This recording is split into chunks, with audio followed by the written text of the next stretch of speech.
tertúlia. Meu boa tarde aí para todos e todas. Hoje é dia 9 de janeiro de 2010, domingo. O verbete é 1804, 4 páginas, 42 logias e 18 máximos. Eu recomendo ver o detalhismo, que tem 12 máximos. O tema, entrevista evolutiva. A especialidade é a conviviologia. Definição. A entrevista evolutiva é o colóquio ou encontro ajustado entre personalidades em local combinado para obtenção de esclarecimentos, avaliações e opiniões, especificamente objetivando inquirir determinada figura pública ou alguém com agenda de atual relevância consciencial evolutiva. A assinatura pensênica verbal ou laringochacral. A autopensenização aberta à interação ideativa. A entrevista com alguém. A entrevista de alguém.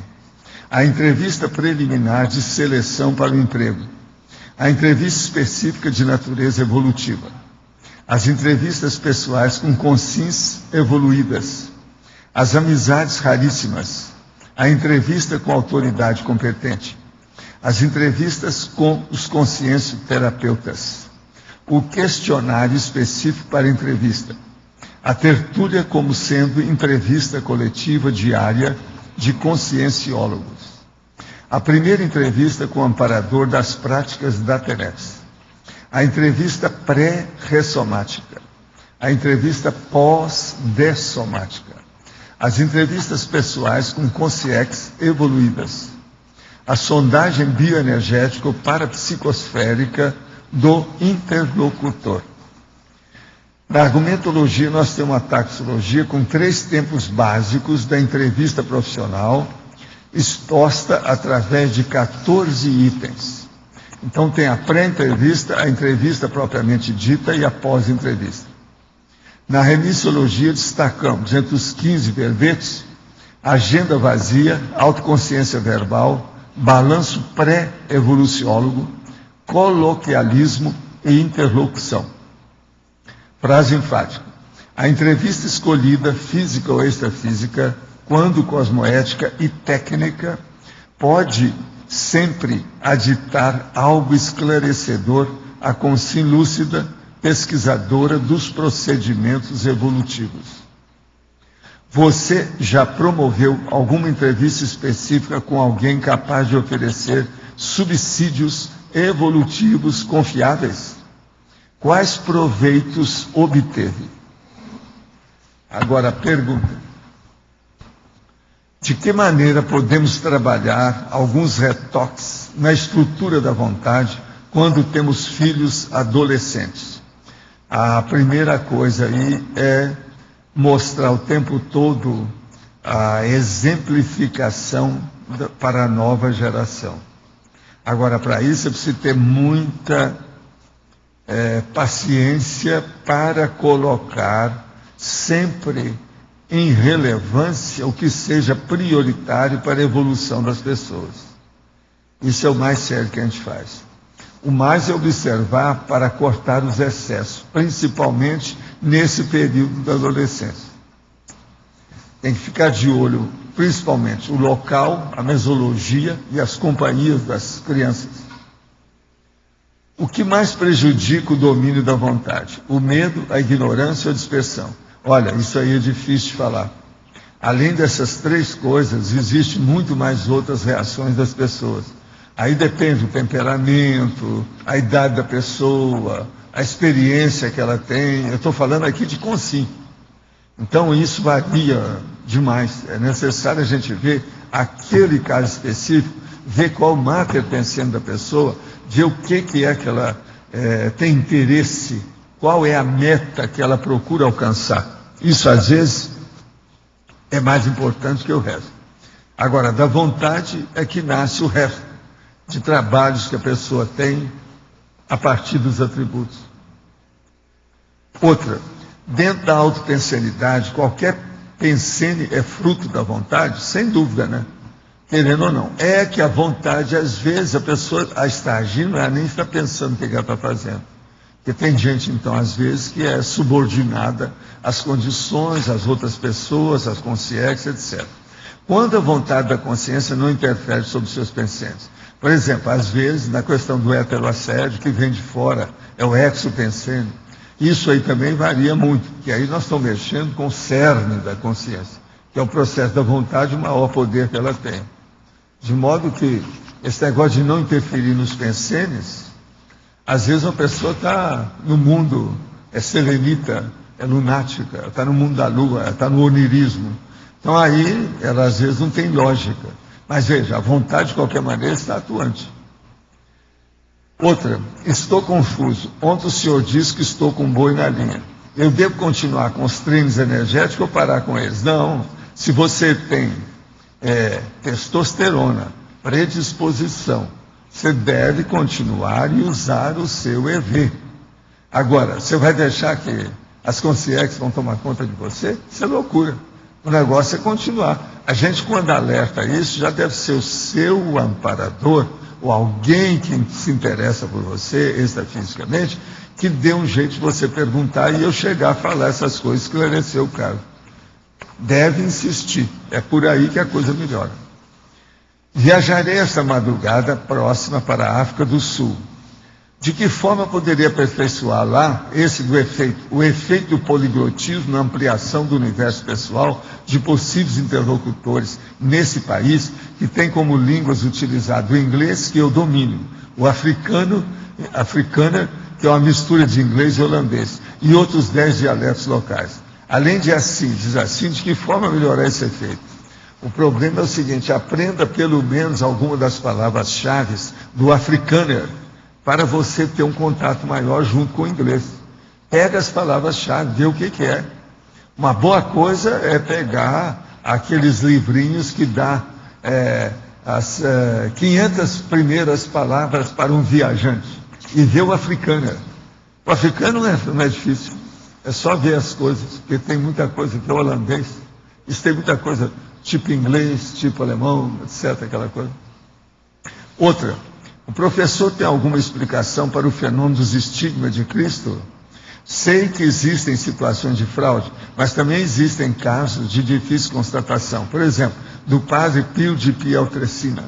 Como se explicam tais fenômenos? Olha, isso tudo é bobagem, isso tudo já foi superado. A própria parapsicologia andou estudando a partir da dermografia, ou dermatografia, que é a mesma coisa. Então, por exemplo, uma moça, ela é muito apaixonada por um homem, e ele chama, vamos dizer, Filomeno. Então ela começa a pensar na história, daí a pouco ela mesma começa a ver o braço, as coisas todas, e ela escreve Filomeno no braço. Aquilo ressalta. Isso tudo é feito da cabeça com as energias da pessoa. Os estigmas, de modo geral, todos foram feitos assim. Quem lançou na história esse negócio foi o Chico de Assis, Francisco de Assis, que ele queria ser superior ao Jesus Cristo. Por isso que ele fazia aquelas coisas todas. E aí ele começou a imitar o negócio todo, na base do estigma.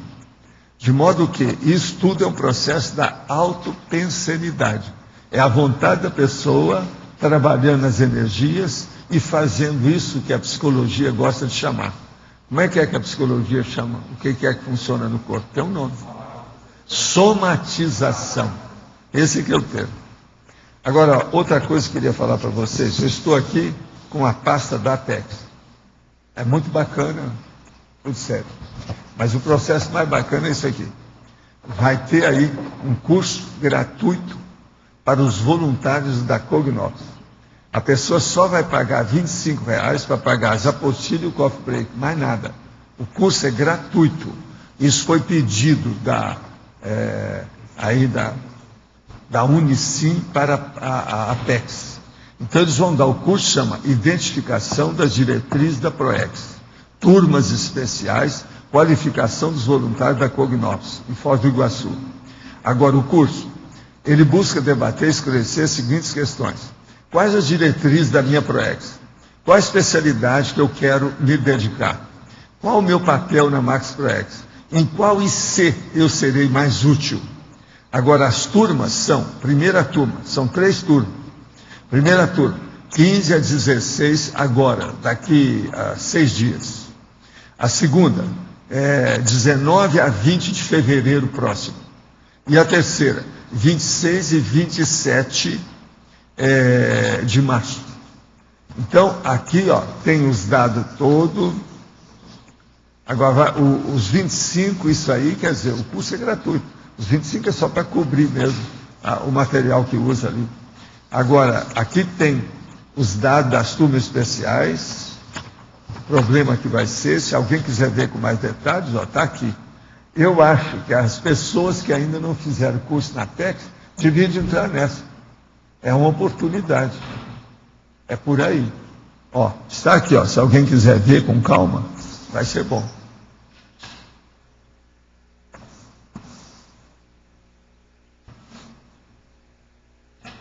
Vocês chegam lá e vão fazer uma entrevista coletiva com o Laene Loche. Não é isso? A gente vê como é que é.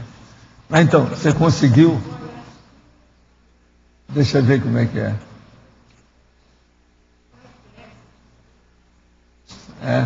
Às vezes a sua maquininha é muito pequena. Eu não confio nessas maquininhas. Não, estende só aqui que eu vejo. Essa mas deu um reflexo no meio. Não, agora está ele. Porque tem que ser cheio. Agora ele apareceu com o negócio na cara. O que eu quero dizer para vocês é o seguinte, esse aqui é o transventor. Eu fiz um desenho dele. Como é que a gente vai fazer?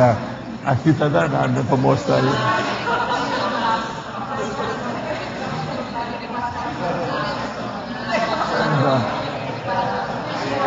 Tem que ampliar aqui.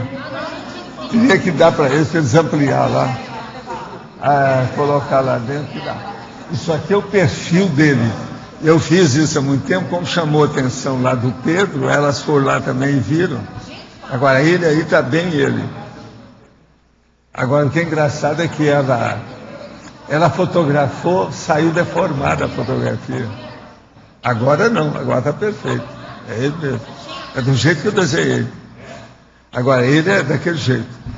Agora, é um inglês, uma cara de inglês, branco. É uns 40 anos por aí. Agora, ele é cheio aqui. Os lábios são... Você vê direitinho os lábios dele. Tem um pequeno tupete. O perfil é aquele. Ele é um perfil assim, tipo... clássico, né?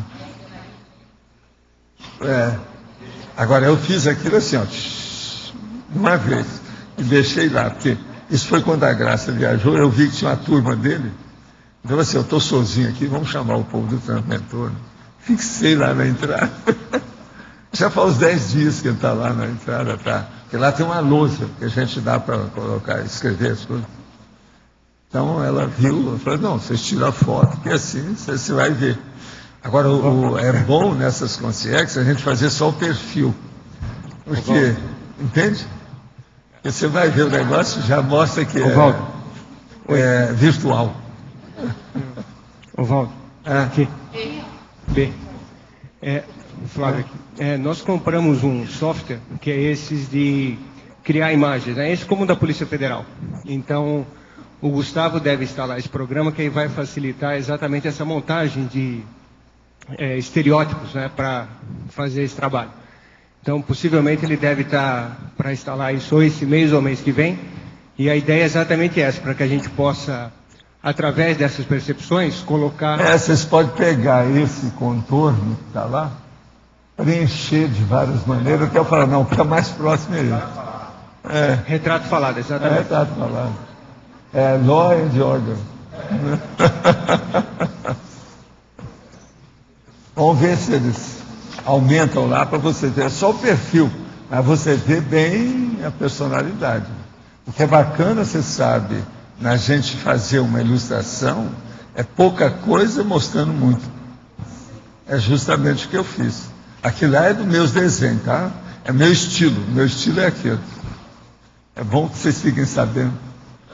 Esse é meu, não estava em transe nem nada não, foi eu mesmo que fui fazendo. Na hora. Ficou por isso. Eu fiz o negócio, eu estava entrando lá, quando eu vi que tinha processo. Como eu estava sozinho, eu estava com o negócio na mão. Eu só peguei o lápis lá e entrei. Mas está bem ele, é aquilo mesmo. Eu conheço ele bem. da história, assim, há muito tempo. E esse é vamos dizer, é o visual natural ou médio que ele se apresenta. Porque consciente, você nunca pode pôr a mão na cumbuca. João, pode falar.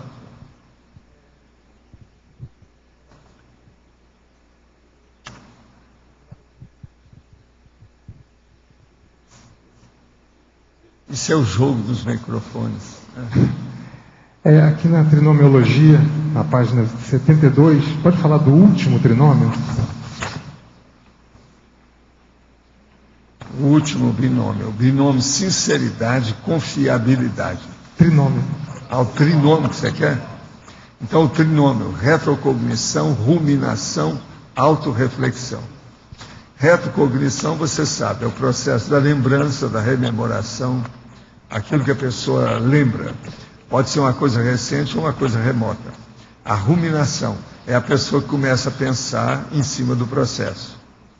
E a autorreflexão é a hora que ela começa a tirar ilações através do que ela pensa. É a autopensionização elevada a um nível de realização maior, cosmoética, evolutiva. No caso, eu queria ver a ligação disso com a entrevista evolutiva, assim, principalmente a parte da ruminação. Mas aqui é o que tem mais, né? Você vai conversar com a pessoa, sempre você tem. Primeiro, vai bater. A gente vai lembrar de quê? Isso diz respeito ao passado da gente aonde? Aí você começa a pensar naquilo. Os pensamentos vêm de tudo quanto é jeito, mas ainda não é uma reflexão ordenada, racional, lógica. Aí você entra depois na autorreflexão. Uma boa parte de todas as entrevistas levam a isso. Isso é a consequência natural, é esse trinômio. Esse tem lógica para você. Essa parte da ruminação, na verdade a ruminação ela não é, no caso é porque está organizando os pensamentos ainda, é isso? Como se fosse isso? Não, porque tudo que, numa entrevista, o processo é de ideia, né? Aquilo vem em cima da pessoa.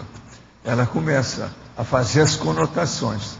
As primeiras conotações que diz respeito é aquilo que ela já vivenciou. Aí entra o passado dela, isso é inevitável. Sempre tem isso. Valdo, aqui está como cogitação profunda, meditar, que é o ruminar. Ela tem o significado de cogitar profundamente, meditar, refletir. Pois é.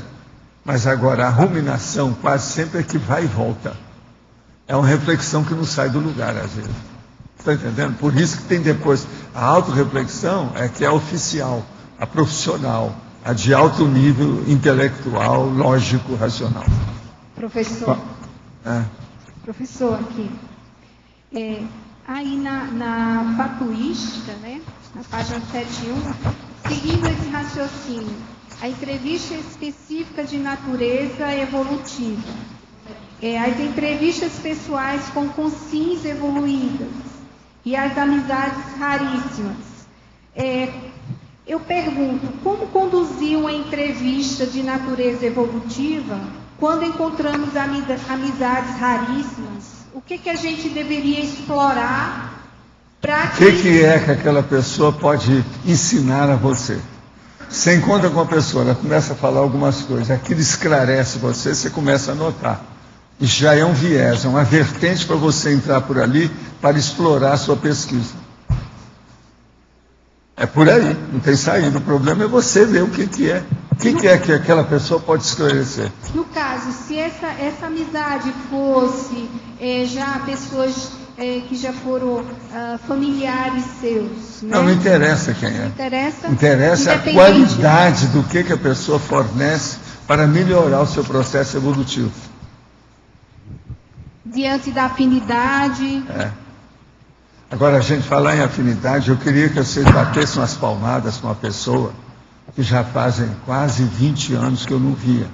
Ela me ajudou muito, ela cresceu muito nas coisas, se casou, tem filhos, etc. tal. E ela apareceu aqui. Ela é irmã da Marta e da Marina. É um mulherão. Eu chamava ela de monumento, porque ela sempre foi muito bonitona, cheia de vida. E então, o que se passa? O nome dela é Elaine. É aquela dona que está ali, ó. Ela está sozinha lá, essa ali, ó.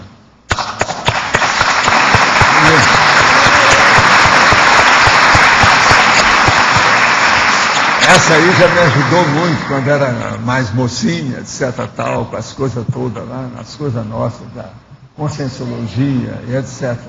Ela é uma fera. É uma das pessoas melhores de cozinha que eu já vi. Ela sabia tudo sobre culinária. Mocinha, ela sabia tudo. Isso é uma fera. Agora está com dois adolescentes lindérrimos, são filhos dela, etc. O marido é muito sério, alto nível. Carioca, né? Povo lá do Rio de Janeiro. Agora, a primeira vez que ela aparece aqui. Eu não lembro, você nunca esteve aqui antes. Pois é, eu não lembro de você. Agora, faz uns 16 anos que eu vi essa dona. Nunca mais eu vi. Agora, é uma fera. Fora de sério.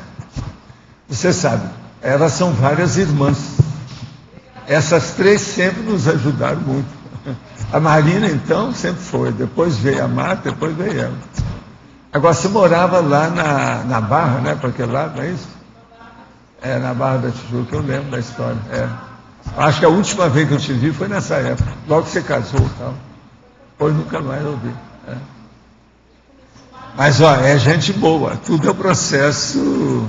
Nós estamos falando da afinidade, entrevista. O nome dela é Elaine. É nome de artista de cinema. Elaine.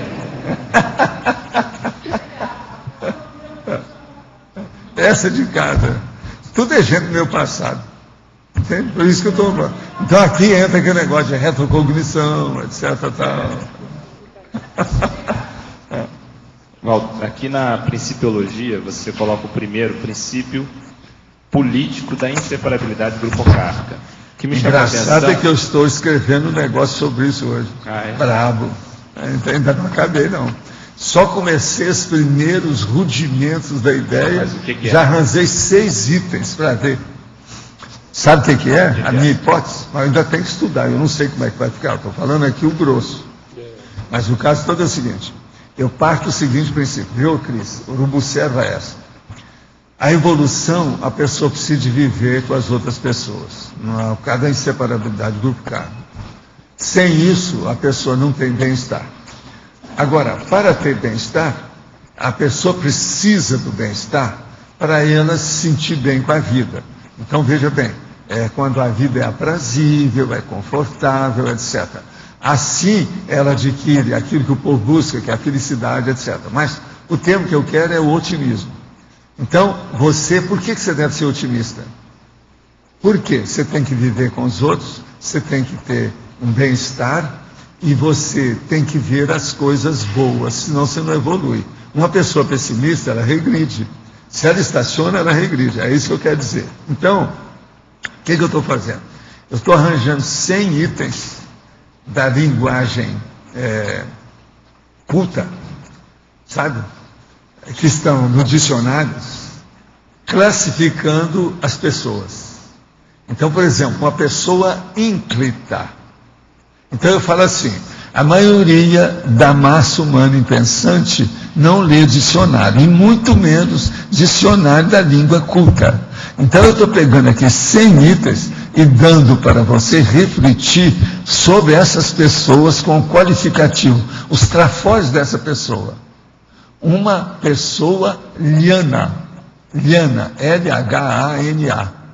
Tudo usando termos da linguagem culta. Você está entendendo? Para mostrar que a gente deve ser otimista. Agora, muita gente não é otimista que não sabe nada disso.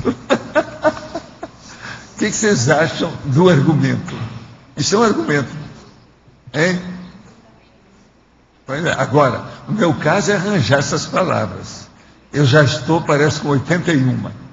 Eu preciso mais 19 para colocar. Entende? Inclusive essa que eu falei aqui não tem lá, ínclita, essa não tem. Liana eu já pus. Mas você sabe, só palavras assim de alto nível, alto coturno, sobre a personalidade em si. Entende? É lógico, eu não vou pôr essas são muito banais, ou aquilo que seja muito coisa meritíssima, não vou falar um para você. Mas são outras. Agora, com isso, eu faço a pessoa mostrar. Então, pensar ou penselizar. Agora, veja, isso tem sua razão de ser. Então eu falo, a vida não é só de patologia, você não encontra só com réus. Tem muita gente boa na vida. Então, a pessoa ínclita, a pessoa honrada, a pessoa isso, são 100. Para a pessoa pensar sobre as pessoas. É um argumento, né? Isso aí eu nunca falei assim, desse jeito. Agora, a base é o otimismo. Nós temos que ser otimistas, porque senão como é que fica a vida? Tem um movimento hoje na psicologia, chamada psicologia positiva, que eles estão se propondo a fazer um contraponto ao DSM, né? Agora já está na 5ª edição, só que das personalidades sadias. Então seria uma espécie do DSM isso lá que eu de falo. Personalidades sadias. Que São é dentro personalidades sadias, mas é o termo que eu uso. Eu já uso isso em outros verbetes. Mas, por exemplo, eu nunca fiz uma listagem de 100 ínclitas. Você está entendendo? Isso aí é que é o negócio sério. Entende? O caso é para expor. Agora, eu preciso expor isso aí com calma. Quanto mais eu pesquisar, mais eu vou achar as palavras adequadas. Se vocês verem alguma boa, vocês me dão depois, que eu substituo para colocar o filé mignon do 100. Entende? Agora, dentro disso aqui que startou essa discussão, você colocou o princípio político da inseparabilidade grupocármica. O que me chamou a atenção é que você acrescentou o adjetivo político aí. Normalmente você não coloca. O que você quis inserir aí? Qual a ideia a mais em colocar princípio político? É porque isso é político, né? A política existe dentro do processo da comunicação das consciências. Então há uma inseparabilidade devido à sociologia. Política é sociologia, é antropologia. Então o processo é totalmente político, a inseparabilidade. Você não tem por onde fugir disso. Como é que você vai conviver com uma pessoa sem política? Como é que você vai viver com alguém sem política? Não tem jeito. A política está em todas. É o processo, a escolha que você tem, o jeito que você procura dentro do seu círculo de relações. E outra coisa, você não pode evoluir sozinho.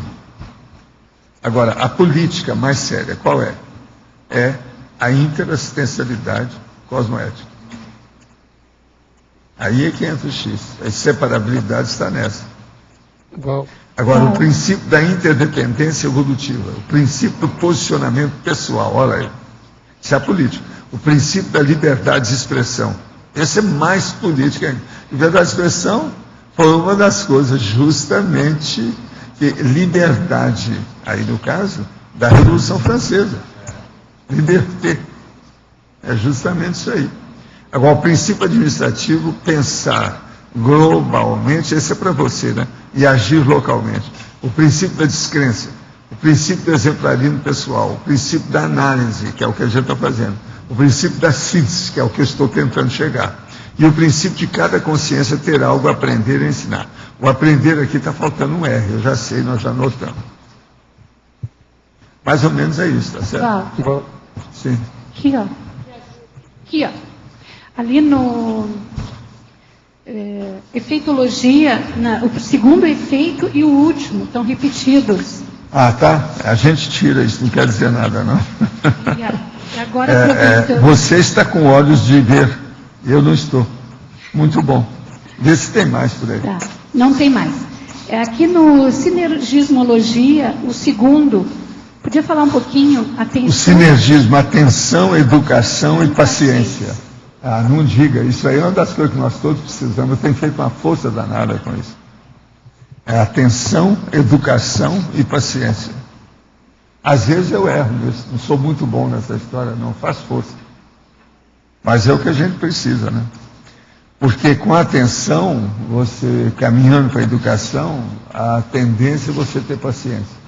Porque você fica sabendo das coisas, aquilo acalma a pessoa, ela tem mais paciência. E o bom tom, onde é que entra aí? O bom tom é educação. Bom tom e educação, para mim, é sinônimo. Tá certo? Obrigada. Só retificando, viu, Jussara? É que o primeiro é conversão, olhos dos olhos. Sim, eu Conversação. Vi. E o segundo é contato, olhos dos olhos. Mas... Eu não entendi nada que ele falou. Onde é que está isso? Professor Waldo, só que ela havia corrigido. São duas coisas diferentes ali. O primeiro é conversação, olhos... Onde é que está isso? No efeitologia. A correção que a Jussara fez agora há pouco. Não, mas é que está falando dos olhos, ela está olhos querendo dos que olhos. tire, a gente tira. Aqui tem mais de 7. Você já viu que eu tenho dado lambuja além dos 7, né? Nos máximos. É justamente para isso. A gente tira. Em parte ele tem razão mesmo. Aqui é o efeito intimista da história. Mas do contato. E lá é o da conversação. Agora, ó, o que eles chamam mais hoje é o contato visual. Isso é que eles gostam. É a expressão mais usada que tem hoje. A gente tira esse segundo aqui. Deixa o primeiro. A conversação, olhos nos olhos. É aquilo que eu chamo da boca para o ouvido. Entendeu? É mais ou menos a mesma coisa. A questão aqui na patologia tem a questão da tertúlia, que ela é uma entrevista, tudo bem. Eu gostaria que, essa é uma entrevista coletiva, eu gostaria que se destacasse o principal disso, dessa entrevista coletiva, que é a tertúlia. A entrevista coletiva mais séria é você clarear o seu destino. É você saber alguma coisa que vem clarear o seu caminho. Isso é que é o ideal.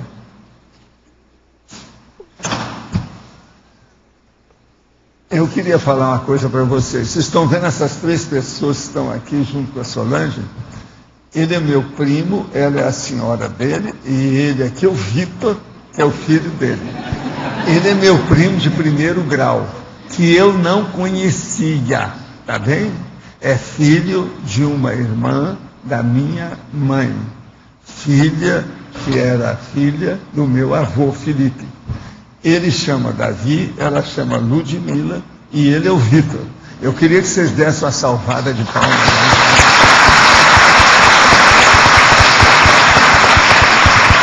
Agora, é muito engraçado, eu com 78 anos, né? Estou conhecendo primo do 1º grau, junto da minha mãe, pela primeira vez na minha vida. Você vê como é que o mundo não é tão grande assim, né? Mas, mesmo assim, a gente... Como é que eu nunca vi o homem?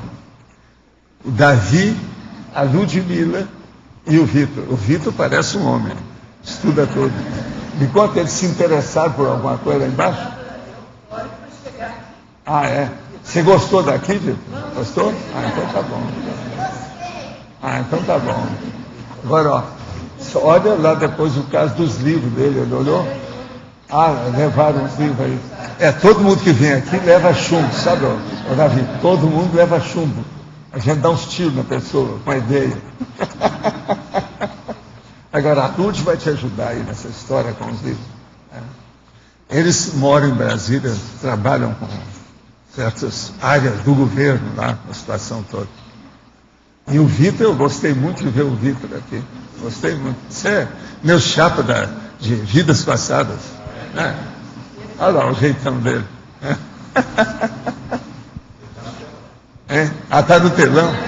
Ah, então olha lá você, ó. Você tá vendo? Olha lá. Esse aí é vivo. É vivo.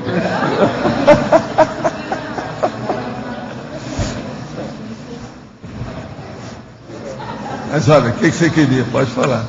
Não, é essa questão da tertúlia, mas seria mais de detalhes, né? O fundamento dela de esclarecimento. Né? Como é que é? Eu não estou ouvindo. O microfone está baixo. Fala mais alto, mano. A tertúlia, que você tinha dito, tem a função de clarear as coisas. Seria um esclarecimento. É mais o fundamento é isso. É mais um aspecto da tertúlia dentro do processo do debatódromo. É por aí. Agora, outra coisa que não tem nada a ver com isso, a questão lá do transmentor, nessa figura que você desenhou, ela aparece como chinês, a imagem? Não, ele é tipo inglês. Olha lá, apareceu, né? Vem cá, põe ele. Parece inglês. Ele está para baixo. Acerta aí o negócio, não tem jeito não, é? Ficou de lado. Mas é isso, é aquele jeito lá, é bem ele. Alinhar.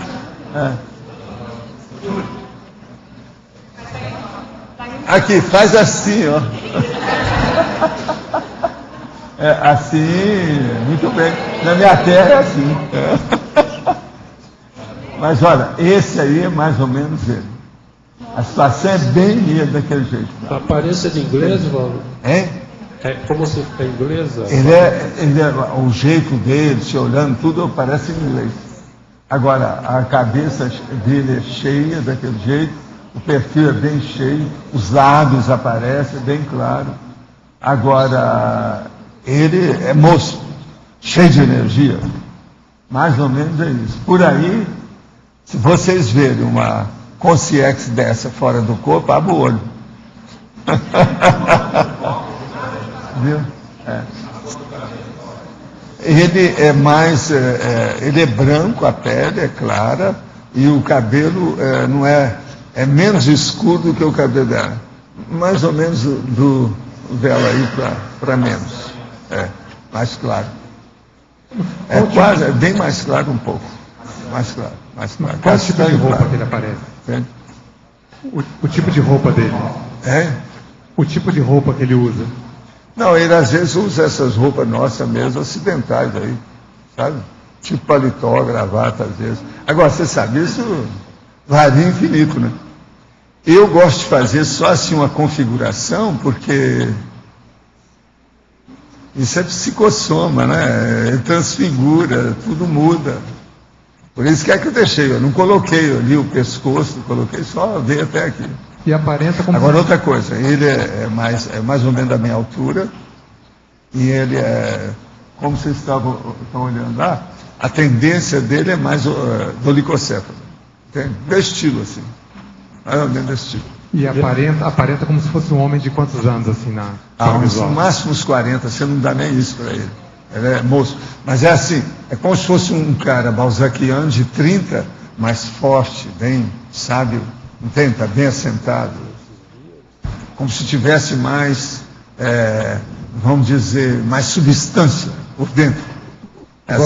Isso é difícil de falar com consciência, né, gente? Eu estou tentando o que eu posso. Agora vocês, se virem, porque esse negócio não é fácil de dizer. Não é a mesma coisa você olhando uma pessoa e falando uma consciência, ainda mais num caso igual dele. Outra coisa, às vezes se ele se revela mesmo da história, tem luz por tudo quanto é lado, clareia tudo, tem bem-estar, então muda tudo. Se você desenhou esses dias, essa caricatura dele... Não, isso aí é o seguinte, eu cheguei lá, eu tinha saído de um material que eu tinha vindo de lá de baixo, e estava trazendo a minha mão. Agora, a hora que eu entrei, eu notei que tinha algumas consciências que era da turma dele, da equipe. Então, a lousa estava sem nada escrito, eles tinham limpado a lousa, branquinha lá. É a mão estava lá. Então, eu peguei o lápis com a caneta que tem para escrever na lousa, e fiz, e deixei. Assim, está aí, é assim, é você. Acabou, entrei. E aquilo ficou. Depois chegou a Cris e o Pedro e viram, falou assim, quem é aquele? Eu falei, não, é o transmentor. Aí eles foram lá para ver. Foi aí que chamou a atenção, que o povo queria ver. Eu falei, tira uma foto então do negócio, que assim você já fica sabendo o que é. Mas mais ou menos é isso. Aquilo ali é bem ele, do jeito que a gente vê. Agora, ele é assim, bem educado, acertado, mas não é, ele é tipo inglês, mas ele não é daqueles ingleses. Não é isso, ele é bem natural a situação, entende? Arvaldo? Predominante, quando ele chega... Não, o processo dele é mental soma. Parece que ele fixa assim e leva você para o mental soma. Então, por exemplo, uma pessoa pode estar aí no soma, ou num processo de uma brincadeira enorme. Se ele chega, parece que ele tira tudo na hora e leva para o mental soma. Ele dá uma impressão assim nas coisas. Agora, os serenões são assim do ponto de vista grandão, né? Ele já tem alguma coisa assim. Agora, essa questão de levar tudo para o mental soma é uma característica mais dos evoluciólogos ou particular do transmentor? Isso eu não sei. Do povo que eu conheço, a maioria desses que são muito assim, mais lúcidos, eles têm muita coisa lógica, né? A hora que mexe com o processo de lógica é raciocinado, é raciocínio, o troço todo vem para o mental soma. Então você vê muito equilíbrio, parece que você descansa a ideia para entender o que está acontecendo, você já entra com outra condição, acaba a sofreguidão. Você não vê nesse povo é a sofreguidão. Vê se você não entende. Sim. O que eu chamo de sofreguidão? Qualquer coisa, olha no dicionário. O que quer dizer sofreguidão? Não tem isso. A hora que ele chega, acalma. Há um negócio. Há uma pacificação. Isso é que é importante, né? Então, por exemplo, perante ele está difícil aquilo que eu falo aqui da síndrome, você está entendendo? Da dispersão. Impulsividade, precipitação, essa sofreguidão, o desassossego, são coisas que não tem. Então é importante pensar nisso aí. Importante. Agora, no jeitão dele, se, por exemplo, o senhor está vendo ele interagir com uma pessoa, que ele precise falar verbalmente, assim... depende do que é. Às vezes ele está igual aos outros. Mas ele é do tipo... Ele é mais falante. A única coisa dele, para ser difícil igual aos outros, é que quando ele chega, sempre tem uma turma com ele. Se não tem, aparece. Entende como é que é? Ele está sempre assim no caso de liderança da situação, de alguma coisa. Isso sempre foi assim, há muito tempo. Mas ele seria do tipo que falaria mais, falaria menos, ele Depende gesticula do que é. Geralmente ele é ponderado, ele pondera as coisas. Entende? Quase sempre é como se ele estivesse dando indicações para todo mundo. Mas ele não chega a ser juiz, entende? Ele é mais professoral, suave. Ele é mais assim, vamos dizer, magisterial. Magisterial que eu estou falando quer dizer de um magíster, o professor. Professoral. O jeitão dele é mais ou menos esse. Agora, ele é muito simpático. Querendo ou não, ele é praticamente irresistível a boa parte do povo todo, homem e mulher. Você está entendendo? É aquele negócio da irresistibilidade do processo de lucidez. E do pessoal que acompanha ele, você percebe sempre assim, você tem muda muito essas consciências que estão junto mas dele. Você não vê no povo com ele ninguém que tenha idolatria, não tem nada a ver, é tudo de igual para igual. E tem muita gente bem avançadinha nessa equipe dele. A equipe dele é aquilo que a gente chama de peso. Tem peso evolutivo. Foi por isso que eu fiz lá o desenho, aí quando eu vejo, porque de vez em quando eu vejo que eles estão lá. Hoje, por exemplo, eu notei aqui, com quem que foi que eu falei? Foi com você. Foi antes desse negócio do desenho. Eu falei, a outra foi a Mabel. Eu falei assim, hoje o povo do Transmentor está aqui. Eu notei a hora que eu entrei. Sabe? Foi aquela hora. Quando você veio lá de dentro, eu estava entrando, eu notei direitinho. É a saída do processo. Professor. Entende? Tudo tem sua razão. O senhor tem ideia da última vida do Transmentor, como foi? O que tem? A última vida do Transmentor, o senhor tem não, ideia? Eu sei uma ou outra coisa dele, mas não sei tudo, não. Tem muita coisa que eu não sei. E outra coisa, eu não faço bisbilhotagem dessas coisas, porque as minhas mesmo eu já evito de fazer, você pensa bem mexer com os outros. As de vocês eu já não entro, eu só entro quando o negócio não tem jeito, né? O negócio vem na minha cara, me dá um soco na cara com um troço, então é preciso você falar. É difícil. O senhor mencionou que já há muito tempo ele sempre tem pessoas ao redor dele, tem esse processo de liderança. Isso mesmo quando ele estava aqui no intrafísico, ele tinha não, pessoas ao redor teve dele? Vidas dele assim. Teve outras que ele era mais anônimo, mais escondidinho. Ele já vê isso já há muito tempo. Tá. Mas extrafisicamente ele é muito sempre... assim, equilibrado. Se você quer lembrar do Transmentor, lembra, equilíbrio. Pensa nisso, equilíbrio. É bravo. Ele, como equilibrista, ele ganha de todo mundo do circo. Entende? Ele é muito equilibrado. O negócio dele é esse. Mas olha, o que tu queres aí, ô chefe? No Efeitologia, página 72. Sim.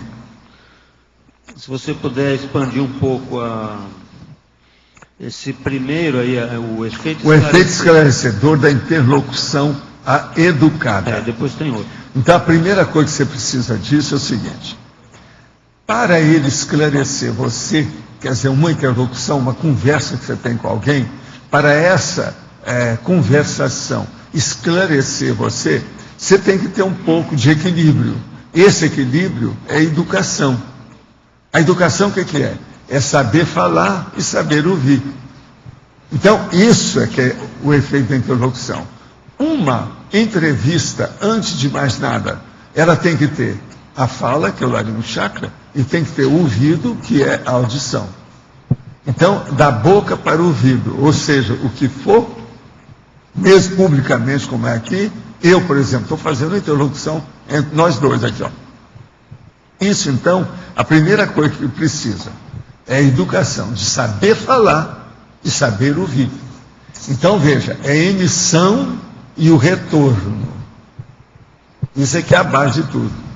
Agora, uma coisa muito séria que eu levo em consideração, que nós temos que estudar muito o efeito esclarecedor da interlocução quando ela é educada, evoluída, cosmoética, que ajuda a evolução. Para nós começarmos a entender, por exemplo, a telepatia, o conscienciês, o processo, por exemplo, uma das coisas mais sérias que nós temos hoje aqui na Cognópolis é o tenepsista ter mais contato, mais íntimo com o amparador de função da tenepse. Esse é um dos problemas nossos que nós temos aqui. O povo custa demais, quer dizer, cada pessoa, tenepsista, homem e mulher, custa demais a se assenhorear dessa condição. Ela ter plena convicção daquilo, ter, vamos dizer, autodefesa pela confiança que ela tem no que ela está fazendo. Você pensa bem, se uma pessoa chega a um nível desse e ela nota a presença do amparador e começa a entender o que o amparador deseja dela e está procurando ajudá-la, o nível de autossuficiência, de autoconfiança dessa pessoa no trabalho dela se expande ao máximo. Pensa bem nisso, como é importante. Você reconhece isso, né? Sim. Então aqui, o efeito esclarecedor é esse. É o que nós precisamos. O outro é, na segunda linha, no final aí, o efeito cognitivamente enriquecedor. Enriquecedor da comunicação intergeracional. É você saber conversar com a pessoa mais velha do que você e com a pessoa mais jovem do que você. Isso é que é o X. Agora, lembrando que sempre as pessoas mais velhas, mais idosas, são mais experientes. Elas são mais maduras. Você tem mais chance de entender. Então, perante uma pessoa de idade, a sua tendência é aprender mais do que ensinar. E perante uma pessoa mais jovem, é você ensinar mais do que aprender. Isso faz parte da vida de modo geral. Agora, comigo, vocês sabem, eu converso aqui com a turma toda jovem da Invex, de igual para igual. Eu aprendo com eles, eles aprendem comigo, que eu não sou besta. Eu não vou me apresentar como sabendo tudo, que eu não sou. Eu não sou doutor sabe tudo, nem o dono da verdade, nem nada disso. Isso aí é importantíssimo. Estou dando o meu caso. E eu recomendo isso para todo mundo. Você entendeu, né? A diferença da geração. A jovem e a madura. Você está no meio. Agora, a tendência da gente é você ficar cada vez mais com a turma jovem que você precisa de ensinar. Que é mais difícil. É inevitável. E você vai ficando cada vez mais o último dos moicanos. O povo todo vai dessomando e você vai ficando. É o que está acontecendo comigo. Chega num certo ponto, então, você já tem um problemão pela frente. Pelo seguinte, você quer expor uma opção de coisa real. É mais difícil. Você já não tem mais testemunha para falar. E se não tiver cuidado, você pode até exagerar. Você vai errar.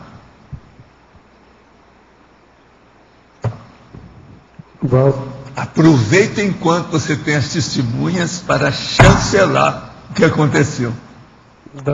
Das suas entrevistas com o Serenão, qual o proveito maior que se tirou? O proveito maior foi desenvolver os meus processos de energia para a psiquismo. Principalmente do ponto de vista extrafísico. Isso é que tem me ajudado mais aqui. E outra coisa, muito do que eles fizeram, tudo comigo, foi objetivando essa finalidade mesmo. A intenção era essa. Já foi para isso. Para que eu pudesse manter mais. Eu penso que foi isso aí que me melhorou, etc. Marina, você viu que tem uma moça aqui? Pois é, mas ela, né, sempre foi, né, um mulherão. Eu chamava ela de monumento, você lembra? Cadê o monumento? Era ela. Tá aí. Mas você está entendendo, então, vocês estão entendendo de modo geral o que é que eu quero dizer com isso. Agora, na questão, por exemplo, extrafísica, o que é que eles podem ajudar mais a gente? Na questão, por exemplo, de parapsiquismo e tudo mais. É você ampliar a sua capacidade de lucidez fora do corpo. Para mim, isso também é um ponto nevrálgico, seríssimo. Porque a maioria das pessoas nem aguentam, quando eles ampliam a sua lucidez, você não aguenta manter aquilo. Agora, essas entrevistas com o Serenão, provavelmente foram planejadas por eles. Né? Sempre é ele que manda. Uma outra coisa, não precisa ser Serenão. Evoluciólogo, sempre é ele que manda. Ele, quem mexe com os pauzinhos é ele. Quem está com o leme na mão é ele. Você está entendendo? De modo que, como diz o cara de Goiás, quem está choferando a vida é o cara. Choferando. É isso que ele chamava, é o chofer. Entende? Agora aqui. Gostaria que o senhor nos ajudasse a informar que estamos precisando muito com urgência de médicos para trabalhar em Foz do Iguaçu, tanto em posto de saúde como em pronto atendimento. Paga-se bem. Portanto, os médicos intermissivistas que desejam vir morar em Foz podem entrar em contato com o Dr. João Ricardo, celular 045 99 63 9383. João Ricardo 045 99 63 9383. Médicos, alô, teletertuliano, médico.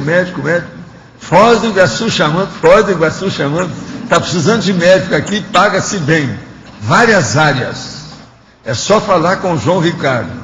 045 9963 9383. Eu acho que está bem registrado, não está? É o que eles querem.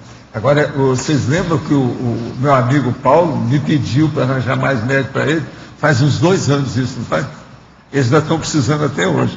Nós já temos aí, ao todo, acho que são 41, né? 43. Quanto? 41. Nós já temos 41 médicos. Está precisando de mais 50.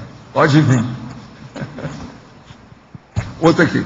Não faço mais assistências com CINS e consciência. Mudei meu foco de assistência, me dedico ao reflorestamento de áreas desmatadas, jardins abandonados, de prefeituras sem árvores. Uso recurso próprio, moto, carro e dinheiro, sem contar o tempo. Vou a lugares pouco acessíveis e perigosos. Hoje mesmo plantei cerca de 40 palmeiras dentro de uma mata. Estou certo nessa mudança de foco na assistência? Pois dei assistência há 8 anos em um centro espírita. Mudei de foco radicalmente. Observe do espiritismo para a conscienciologia e da assistência às consciências e à consciência para a flora. O que o professor acha? Olha, estudo é uma opção, mas está positivo. Vamos em frente. Vamos acabar com a lixeira planetária, né? E fazer aí, precisa de fazer um novo protocolo do Kyoto, para ver se melhora, né? Outra. Pode nos contar com detalhes de uma entrevista sua com algum serenão ou evoluciólogo? Não dá nada, tá? Seria bom a pessoa ver o que eu já escrevi, né? Seria bom ver, por exemplo, o último capítulo do livro Projeções da Consciência. Seria bom. Agora, seria bom também ver o meu curso que eu dei sobre evoluciólogo. Não foi? Aqui. Pois é, tem um DVD. Seria bom ver o DVD. Realizei no ano passado um curso e cheguei à conclusão que necessitava desenvolver a lucidez para evoluir. Puxa, uma coisa tão óbvia. Vou ler de novo. Realizei no ano passado um curso e cheguei à conclusão que necessitava desenvolver a lucidez para desenvolver. Todo mundo precisa disso. E a auto-organização seria o primeiro passo. Também todo mundo precisa disso. Porém, as professoras argumentaram que antes de focar na evolução, eu precisava priorizar a assistência e a TARES. Sim, mas isso tudo faz parte da auto-organização e da lucidez. Eu discordo, defendendo que a palavra evolução já traz embutida a TARES. Os argumentos dos professores me conduziram à interpretação que o foco da autoevolução é uma atitude egóica. Embora eu acredite que a evolução é a finalidade maior, questiono qual a principal diretriz a ser adotada, a busca da evolução ou a qualificação da TARES? Ou, se de fato, pensar em evoluir também qualificar a TARES? Mas ainda é muito egóico mesmo. Os professores têm a sua razão nesse caso. Aí eu sou obrigado a dar a palma para os professores, estão certos. Uma pessoa que pensar só em autoevolução, ela está pensando no leilão dela, é auto. Agora, a TARES é um processo de interassistencialidade. Então, ela tem que pensar na evolução nos outros. E outra coisa, como é que você pode evoluir você mesma sem ajudar os outros? Não tem, essa hipótese não existe. Assisti hoje à aula inaugural do pai. Foi falar da sua teoria que o discípulo do Sócrates seria um evoluciólogo. Poderia falar alguma coisa? Discípulo do Sócrates. Anaximandro. Não, tudo indica que parece que é. E ele está lá nos nórdicos, nos países nórdicos. Mas eu não vi nada dele ainda até hoje. Eu só vi uma vez que eu estive lá com calma, no ambiente dele. Ele trabalhava mesmo para valer. Ele trabalhava assim no estilo do Dr. Pontes, no meu estilo de horas e horas, num lugar tudo fechado. Agora, ele é bacana, porque ele está no meio da mata, igual a minha casa. A casa dele é de Tarzan, igual a minha. Só que ele está mais em cima do morro. Não, ele tem água, mas o processo todo é que ele está perto do morro. Aqui não, eu estou mais num lugar mais plano. Tive uma projeção onde os amparadores me colocaram sentado em uma cadeira e trabalharam meu corono chakra e fronto chakra. Depois disseram que eu poderia chegar ao estado vibracional somente pensando muito forte nele. Tenho pensado com muita vontade em entrar em estado vibracional sem a circulação de energia. O senhor acha que tem alguma coisa com para-microchip? Para que serve o para-microchip? Olha, pode ser. Fica de olho, anota tudo e vamos ver com o tempo. Tudo pode. Eu, por exemplo, eu só penso em fazer alguma coisa com energia, a energia funciona. Eu não preciso estar mexendo com nada. Eu mexo com a pensenização. Tem que ver isso. Agora veja.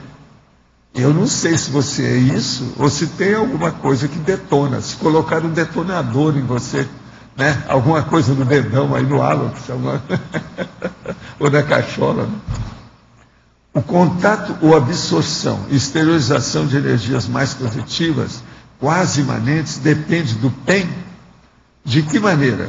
É pela vontade, é o processo de desencadear a ação. Isso tudo é feito pela pensanização em cima do processo. Agora, o PEN é importantíssimo, a ideia é o que vem do processo, não tem por onde fugir. Iniciei a TENEPS há alguns dias e tenho me sentido razoavelmente bem. Apesar de estar em condição de jejum, tenho procurado levar em conta os ensinamentos que o Senhor nos passa nas tertúlias, como, por exemplo, o burilamento do nosso ego em favor de outras consciências, a persistência no estado vibracional, o não pensionizar mal das pessoas. Muito bem, está perfeito, é o resumo de tudo. Pretendo em breve estudar o manual da TENEPS. Como posso saber ou ter mais certeza de que estou agindo de maneira cosmoética e realmente auxiliando as consciências com o meu trabalho? Estou em fase de reciclagem existencial e as coisas, de modo geral, têm melhorado. Isso pode também ajudar na prática da TENEPS? Sim. É assim que você caminha para instalar o processo da tarefa diária da TENEPS. Agora, o que você tem que ver é o seguinte: você pode analisar a qualidade da sua assistência e do seu trabalho pelo resultado íntimo. Você está se sentindo bem com isso? É agradável? Você tem bem-estar? Você chegou, por exemplo, a uma euforia? É assim que vai caminhando para a primenera, a primavera energética. De modo que o caminho é por aí mesmo. Agora, anota tudo e olha as suas sensações. Isso é importante. Professor, aqui, ó. Ali na página 71, no final, na última linha, para a patologia, entrevista pré-ressomática. Pré-ressomática. Nessa entrevista... É a entrevista antes de você renascer. Qual seria o que eles falaram? Assim, ó, você vai se chamar Adélio. Muito cuidado com isso. Você vai participar do trio Parada Dura. Vai ficar muito exposto. Vão te puxar a orelha de um lado e do outro. Cuidado com 2 caras que vão estar, um do seu lado esquerdo, outro do seu lado direito.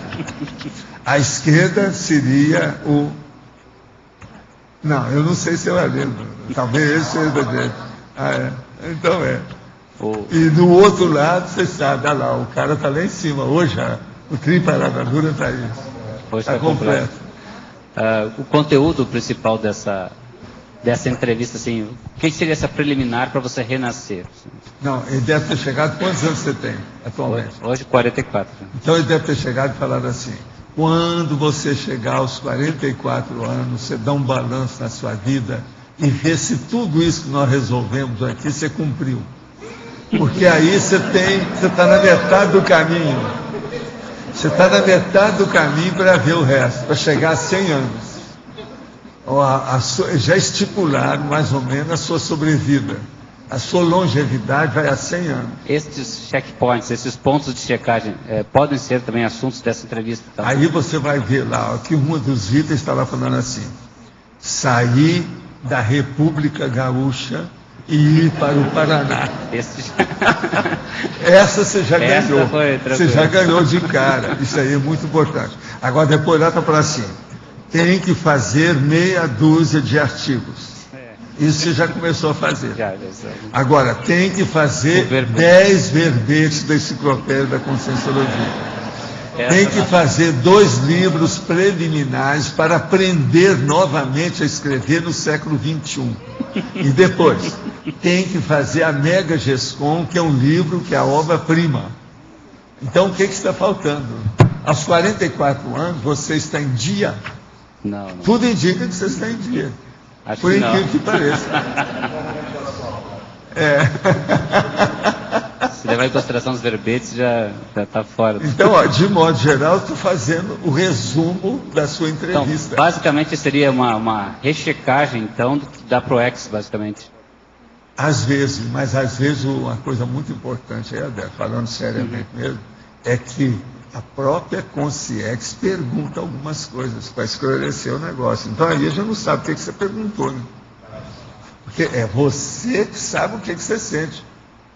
Você que sabe os seus pés dentro do sapato extrafísico. Como é que você estava? Está entendendo? Então, essas perguntas eu não tenho, eu não sei.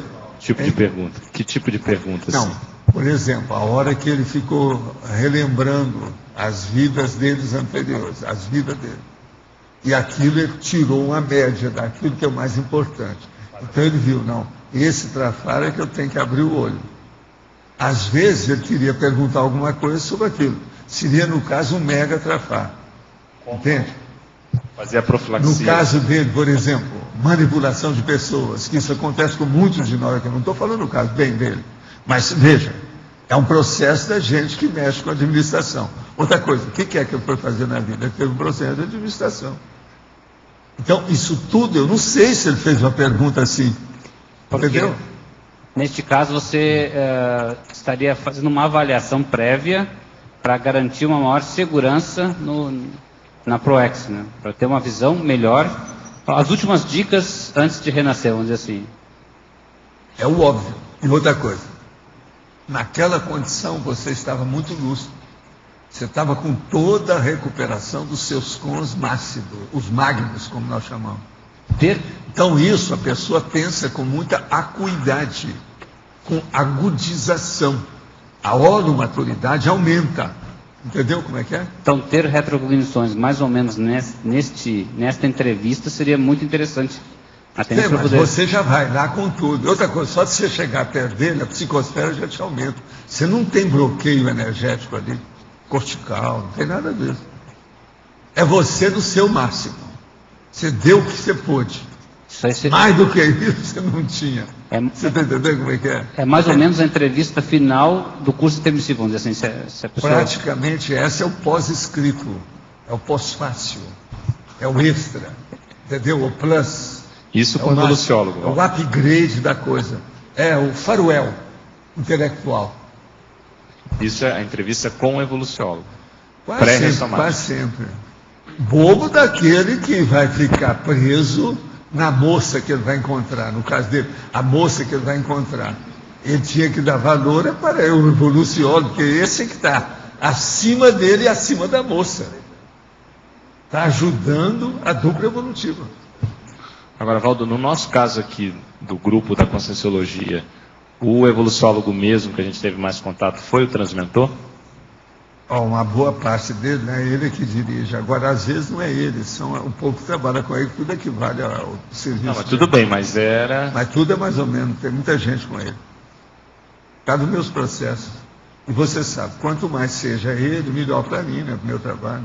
A afinidade aumenta, é o processo do rapport. Por tabela nós, né? Você está entendendo tudo? O processo da amizade física e extrafísica. O problema vai... Aquilo é a onda, ó. Bateu aqui, a onda... Então. Essa onda é de rapport, é a onda da empatia. Você está entendendo? A onda da afinidade. É a onda da inter-relação. Aqui, ó, a brava. Essa inter-relação é simbiótica quase, tendo o processo evolutivo. Então, por tabela, o transmentor também que seria, vamos dizer assim, o evoluciólogo mais próximo da gente. Por tabela, por causa de, o povo que é mais chegado a minhas coisas. Do grupo. Por exemplo, eu e essas 3 irmãs. Lógico, a Marina sabe disso. Professor, seguindo o que o colega aqui falou, quando chegamos aqui na intrafisicalidade, o que é que conduz mais ou menos a nossa programação? Seria a energia da gente estar em determinado local? Aí varia, né? A pessoa que manda. Quase sempre. Você vai pela intuição? Aqui, ó, quase sempre a orientação de preferências, os favoritismos, as tendências da pessoa. Entende? Se é, por exemplo, trabalhou muito na área da arte, pode ser por ali. Se é na ciência, pode ser na ciência. Se é um processo, por exemplo, psicomotriz, habilidade manual, alguma coisa nesse sentido. Agora, ó, o que interfere demais nisso é a criação. Igual, por exemplo, o Davi mais a Lud criando o Vitor. A mesologia e a criação ali influi muito na vida dele ali, até deslanchar. Você entendeu isso? Sim. Mesologia é o meio ambiente, é o holopensene da sua vida. Mas isso agora, já a vem educação. dentro Quem da são os primeiros programação? professores de uma criança? É o pai e a mãe. Ou a mãe e o pai, né? Primeiro é a mãe, segundo o pai. Mas já é escolhido a família para que isso às possa vezes, tudo isso, alavancar. às vezes já é visto, já viu as possibilidades. Tudo tem sua razão. A própria família pode alavancar esse processo da programação ou não. Agora, aí tem que ver, né?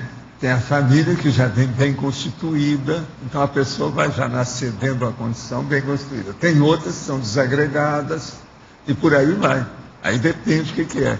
Tudo depende do passado. Outra coisa, o ambiente, às vezes, que é o holopensene, a mesologia, às vezes é muito negativo, às vezes é positivo, às vezes é muito pobre, às vezes é abastada. Isso tudo tem prós e contras. Eu, por exemplo, eu tive uma vida que não era abastada. A minha infância, tudo isso. Mas eu não reclamo, não. É uma boa coisa. Isso me ajudou. Entende? Mas tem gente que não suporta uma coisa dessa. É lógico. Se eu tivesse uma vida mais abastada, num lugar melhor, eu poderia ter feito muito mais coisa até antes do que eu fiz.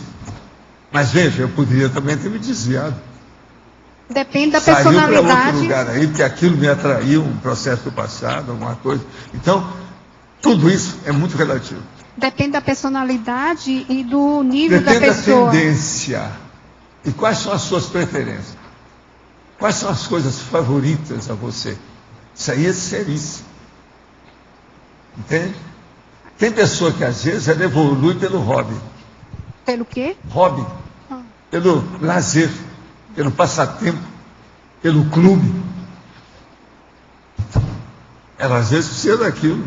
Então, é difícil você julgar uma coisa assim à primeira vista. Não é todo mundo que está num clube que está errado. Vamos devagar com a dor. Não é todo mundo que está praticando esporte o tempo todo que está errado. Não. Às vezes é justamente aquilo que a pessoa precisa. Naquele nível da vida dela, ela precisa daquilo. Então nós temos que ter muita habilidade, muito contato. Não pode querer fazer uma generalização. Está no esporte, não presta. Não, não é assim, vamos devagar. Só porque ele gosta de samba, não presta. Não, não é também assim. Nós não podemos ser radicais. Walter, uma vez você falou que encontrou com o Zagallo e deu força para ele, não foi? Que ele até chorou com você e tal. Olha, saía as lágrimas nele assim, a hora que eu comecei a falar com ele sobre energia. Nós estávamos no hotel. Entende? Foi lá que o cara chegou para mim e perguntou: escuta, eu posso fazer uma entrevista com a Sabatella? Assim, pode. Assim, Graça, senta aí, fala com ele. Ela estava com a cara da Sabatella. As duas, naquela ocasião, estavam muito iguais. Estava parecida mesmo, eu tinha razão. Então ele achou que eu estava andando para a Sabatella, para baixo e para cima. Era um dos caras que trabalhava com ele lá, no futebol. Posso fazer entrevista com a Sabatella? Pode. Aí eu chamei a Graça, ele quer falar com a Sabatella. Começa aí. Foi no hotel. Um hotel todo granfino que eles estavam. Dentro disso que você está falando. No caso dele, por exemplo, ele estava no que ele tinha que fazer. O Zagallo com o esporte. Não, eu falei isso tudo para ele. Expliquei para ele: ó, você é um cara que tem muita energia. Essa energia você está usando na liderança esportiva. Olha bem o que você está fazendo. Por isso que é que ele tem aquelas afirmações dele. Vão ter que me engolir. O homem tem muita energia, a aura dele você vê pelo jeito. Agora, Walter, o que, do ponto de vista evolutivo, da lógica evolutiva, num caso desse, por que ele teria que vir para mexer com esporte? O processo deve ter vidas e vidas em cima disso, né? Que não é fácil, né? E o problema do corpo humano. Você tem que lembrar o soma. Aí é a somatologia. Somatologia. No caso dele, como é que ficou? O que é que tem disso? Então é um processo difícil a gente saber. Teria que, como diz o cara, escarafunchar, não é isso? Destrinchar, fazer dissecção. Porque você comentou também uma vez que muito desse povo, por exemplo, era ex-militares, né? Eram ex-militares. Uma boa parte dos isso é meio que uma amenização daquele tipo. Mas, por exemplo, o Zagallo, ele deve ter sido militar na época da Roma antiga, lá do Alindário. Está na cara, né? É povo dele. Entende? É bem possível. É o mais provável. Paulo, sim. No B. Aqui, ó. Na parapatologia, podia falar um pouquinho na última linha, a entrevista pós-dessomática? Na primeira. Onde é que está isso aí? 71, na página 71.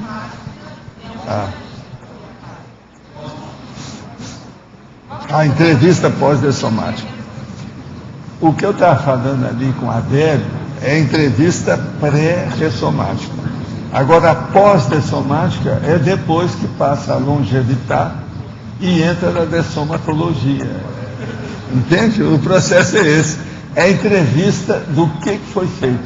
Lá era a preparação. Aí é a colheita do que foi semeado. Então é o resultado. Preciso mostrar o que já dá umas sobrou. Dicas para a gente aí de longevitar. Pois é, não. Você já pode relacionar isso aí. Por exemplo, no caso do Adélio, do Mário, do Arlindário, do Loche, eles têm muito trabalho com isso, porque a hora que eles for fazer tudo que eles já fizeram, vai dar uma enciclopédia igual a nossa. Tanto material que tem, que você já fez. É isso? Então dá um trabalho danado. Mas você já pode começar a relacionar o que você já fez. Tá certo? Certo. Agora, não esqueça. Um pensamento, uma pensionização positiva também é ato, ação, é atividade. Um pensamento positivo, uma pensionização positiva. Então vocês vão pensar, eu não estou brincando quando eu falo que é muita coisa. Uma pessoa que está pensando há 20 anos com a conscienciologia, já pensou tanto que ela já não pensou positivamente? A fixação. E outra coisa, a acumulação, o acervo. Por incrível que pareça, a hora que eu falo que o Arlindo tem isso, vocês não podem dizer que não. É um fato.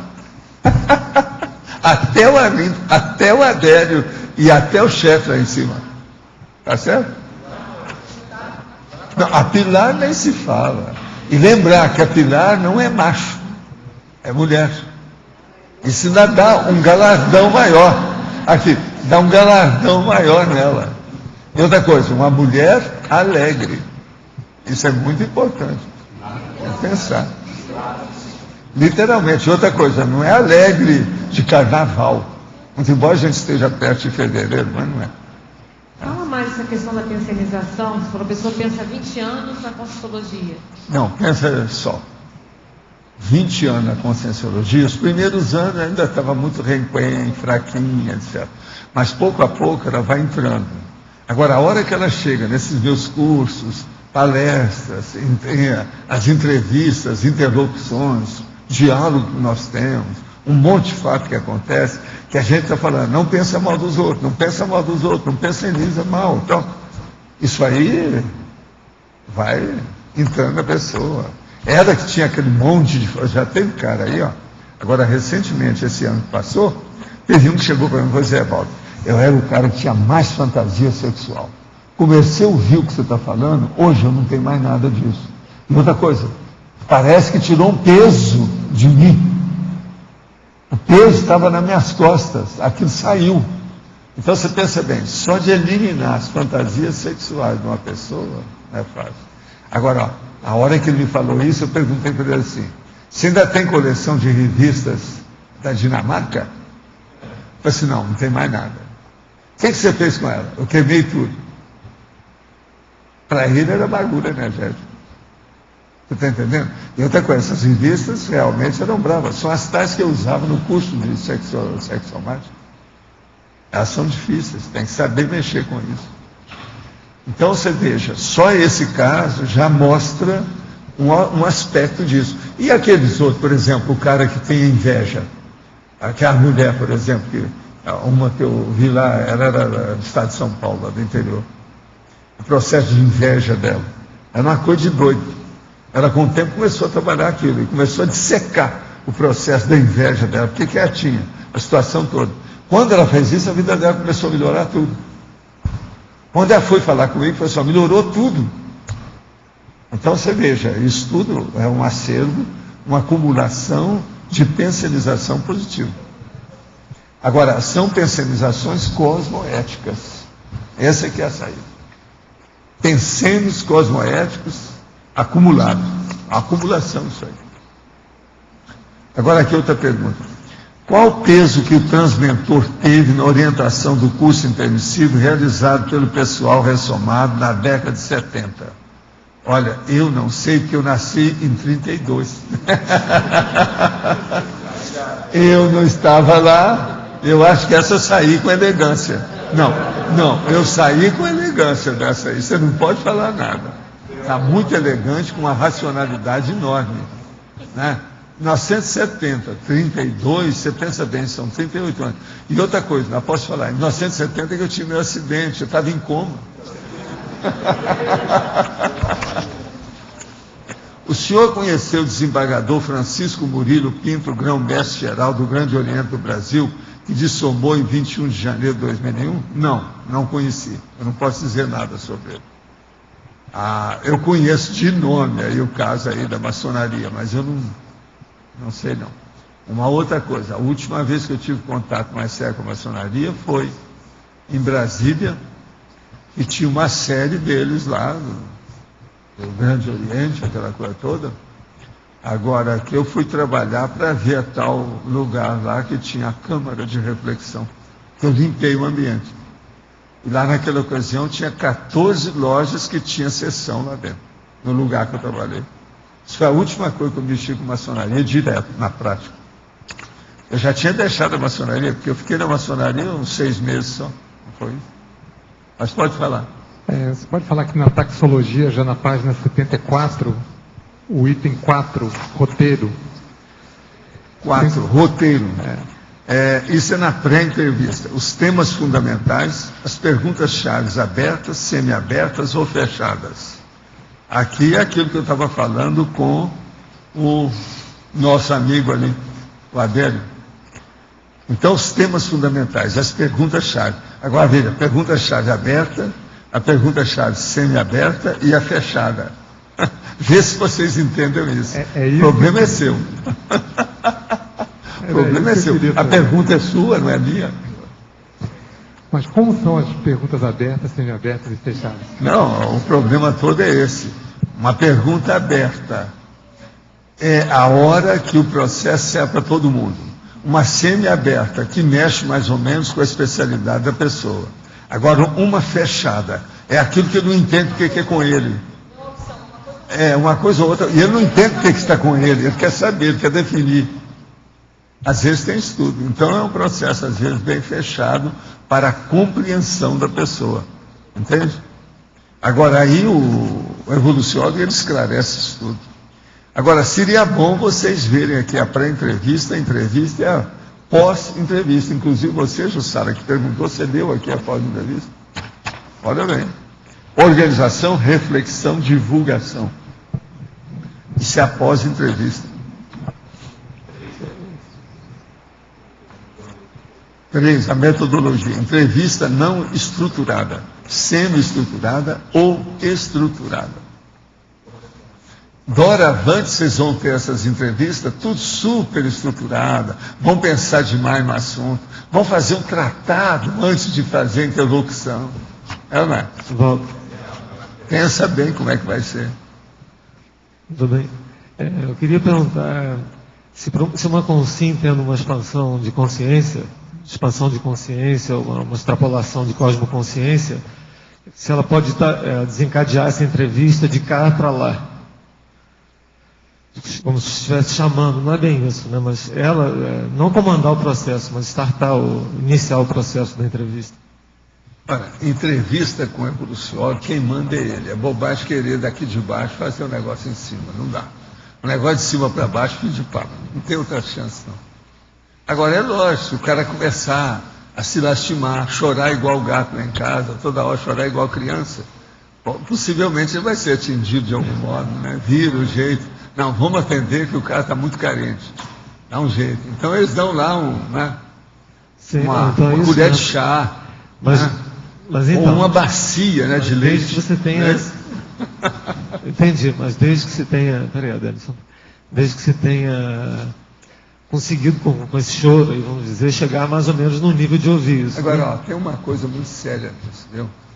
Uma pessoa, quando está se tratando, principalmente uma consciência, se ela tem lucidez, aqui ó, se ela tem lucidez a respeito do processo extrafísico com evoluciólogo, ela vai entender a melhor interlocução que ela vai ter.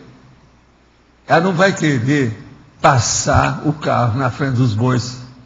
Ela vai com calma, ela vai estudar isso cada vez mais, ela já sabe onde tocar, qual abordagem a ser feita. Tudo isso tem que levar em consideração. Está claro isso, mais ou menos?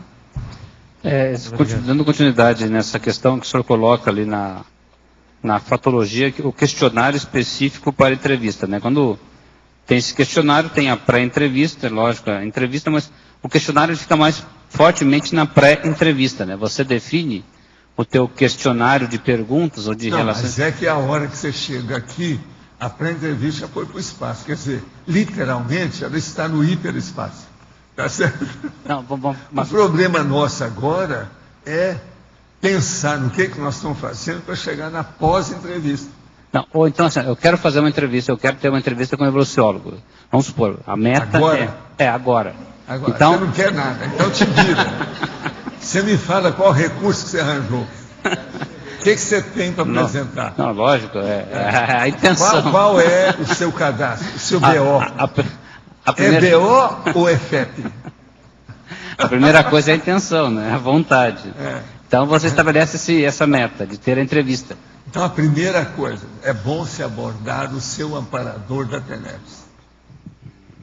ele é um grande intermediário, é representante do transventor, do evoluciólogo, é o senhor amparador. Então, você pensa bem, eu sempre tenho o enumerador na minha condição de relações públicas do transventor. Está entendendo? Até um certo ponto é assim. É o jeito. E o DataNet também pode ser um grande mecanismo dessa. Agora, eu vou falar dessa marcação. Para vocês bem avançadinha. Eu não sei se vocês já estão entrando nessa. Mas um dia vocês vão acabar entrando. Esse é um dos problemas que eu tenho hoje. Eu vou confessar agora é a cobaia aqui julgando o negócio. Isso é um erro meu.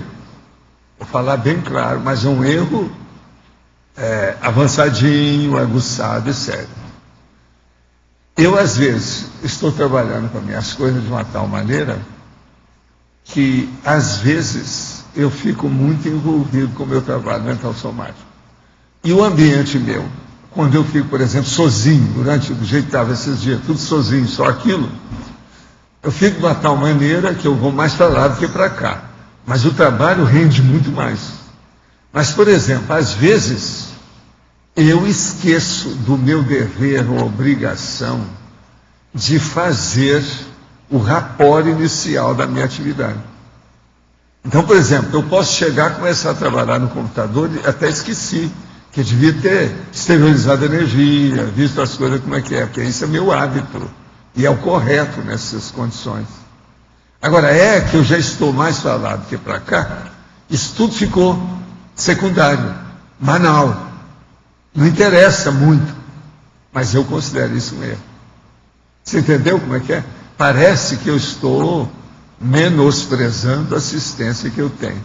Que ela está tão envolvida, já estou com tanta confiança, que eu acabo com os protocolos. Vocês estão entendendo ou não? Isso é um erro. Eu acho que você tem que manter o equilíbrio da sua organização e não pode ter esses erros, mesmo que eles sejam assim, aparentemente sutis, sem muita consequência braba, sem nada, mas constitui um desvio, um erro, uma falta, de qualquer maneira, há uma falha nisso aí. Eu, às vezes, esses dias eu cometi uma dessas. Que o meu tudo tem que ser certinho.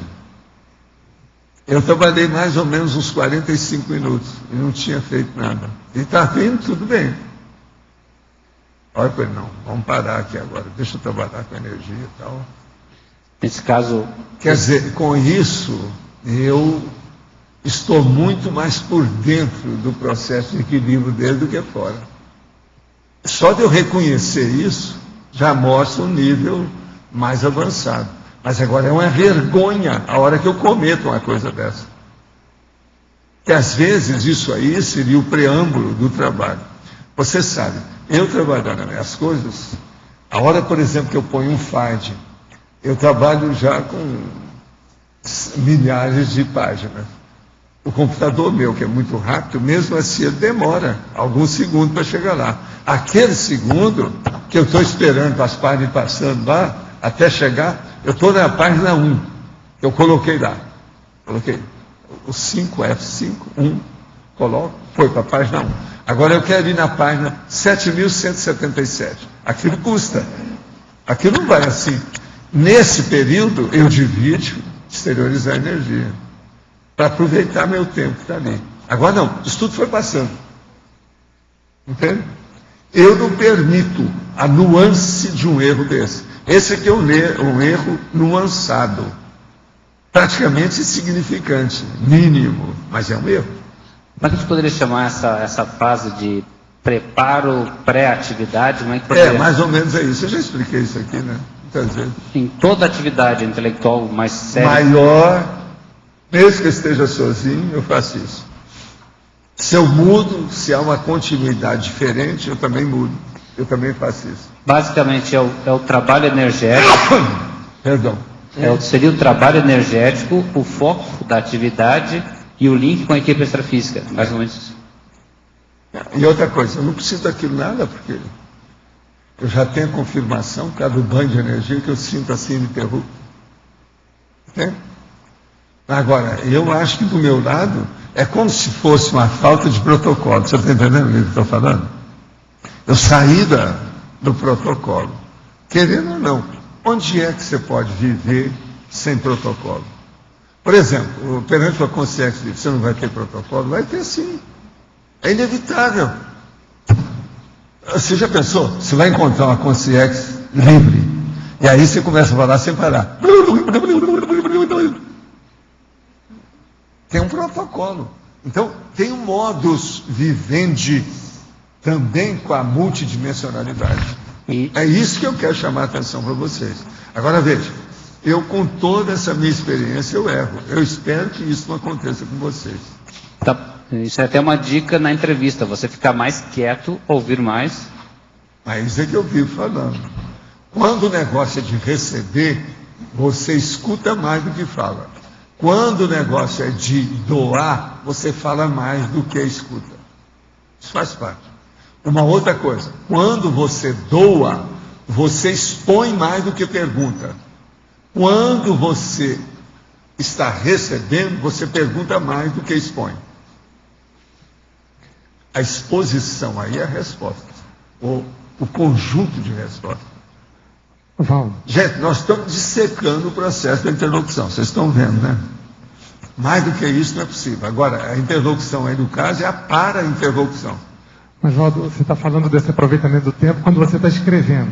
Por exemplo, eu sei que não, mas o escrevendo que eu estou falando é qualquer tipo. O que eu falei aí é na base do computador, que é o que acontece mais comigo. Eu escrevo mais hoje no computador do que na mão. Entendeu? Manuscrito. Agora, por exemplo, eu sei que você assiste TV, 2 TVs para otimizar as coisas. Mas, por exemplo, você está assistindo televisão, programa. Existe algum momento que você também aproveita? Não, a hora que eu vou trabalhar na televisão, enquanto aquele o negócio está falando lá, load no filme, que ainda tem, porque os meus aparelhos tudo tem isso, load, né, open, aquele negócio, se você vai pôr um CD, aquele negócio todo. Agora, na televisão, tem um negócio lá, ainda não está na hora, eles falam em inglês para mim. Não, ainda não é possível, espera mais um pouco. Então vem, por exemplo, você vai ver um filme. Geralmente você perde 7 minutos, no mínimo, com cada filme que tem no Brasil, porque eles apresentam 3 trailers antes. Estou certo ou estou errado? O que é bom nisso é o seu maridinho, ele é bom, ele conhece esse troço todo. Então, mais ou menos é isso a média desses filmes. Naquele período que eu vou mexer com isso, eu jogo energia em tudo. Nos aparelhos, no ambiente, na coisa toda. Eu abro o caminho. Agora, quando eu exteriorizo energia e eu recebo um banho de energia, pronto, acabou. Eu posso seguir que não tem nada. Agora, isso é muito sério para mim pelo seguinte, se durante o trabalho eu vejo que chegou e eu começo a sentir alguma coisa diferente, eu noto que tem alguma coisa. Aí eu já entro em transe, paro com as coisas todas e vou cuidar daquilo.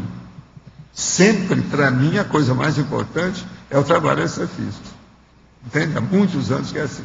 Mas durante o filme, a sua atenção, mesmo com a atenção dividida, mas está focada... Não, eu vivo anotando tudo. Eu nunca vejo um filme à toa. Livro, revista, jornal, filme, tudo que eu vejo, tudo tem anotação junto. Eu trabalho com todo o material. Eu tenho uma grade de vidro, um monte de coisa que tem tudo ali dentro. Inclusive tem 6 dicionários para começar. Isso é a minha vida, isso é no quarto. E outra coisa, a minha cadeira é a cadeira do papai. Então essa cadeira não é minha. Hoje quem está mandando lá agora é o gatão. Ele está tarado da vida comigo. Vai lá, me cheira, senta, pronto. Dá um trabalho danado. Eu tirar aqueles 7 quilos toda vez que eu chego lá, ele está em cima. Não, é dele, acabou. Quem manda é ele. Hoje mesmo eu já estava assim. A Graça chegou ontem à noite. A gente estava vendo, conversando com ele, tudo. Eu falei assim, olha, ele está muito carente, porque está só atrás de mim. Então eu chego e ele está atrás de mim, porque ele passou 10 dias só comigo, né? Então, é um problemão. Agora, a cadeira já arranhou tudo lá atrás, o que quer que tenha. Aquilo é o arranhador oficial dele. É dele. Sim. Cá em cima. 2 perguntas. Uma, maçonaria. Por que o professor Não sei se está funcionando. Por que o professor Valdo entrou na maçonaria nesta vida? Qual foi o objetivo? É que entrou o quê? Maçonaria. A maçonaria foi o seguinte, eu já expliquei isso aqui. A minha mãe tinha uma filha, que é a minha irmã, que eu vou hoje lá encontrar com ela, que ela é mais velha do que eu, 12 anos. O que se passa? Ela, então, quando chegou numa certa idade, mais ou menos ali 1940, por aí, ela se casou. O rapaz era um rapaz muito bom, o Jair, fora de série. Ele era um grande craque de futebol da cidade. Toda tarde ele subiu para ver o jogo de futebol e ele era um dos craques. Mas era um rapaz muito bom. Cuidava de processos, por exemplo, de contabilidade, problemas de administração de empresa e etc. Tal. Fez uma opção de coisa na vida. E ele, ainda jovem, entrou na maçonaria. A maçonaria era no outro quarteirão, junto do quarteirão que nós vivíamos. A minha mãe, então, viu que o Jair, que é o marido dela, era maçom. E viu o que a maçonaria fazia. Então, morria um maçom, eles cuidavam da viúva. Fazia o negócio lá, precisava das crianças que sobraram, os maçons cuidavam. Fazia muita assistência à maçonaria. Então, ela viu aquilo tudo. Junto ali, naquele mesmo quarteirão, foi feito um centro espírita. Eu entrei no centro espírita nas aulas de moral cristã. Estudo lá. Nada disso havia. A gente viu construir o negócio.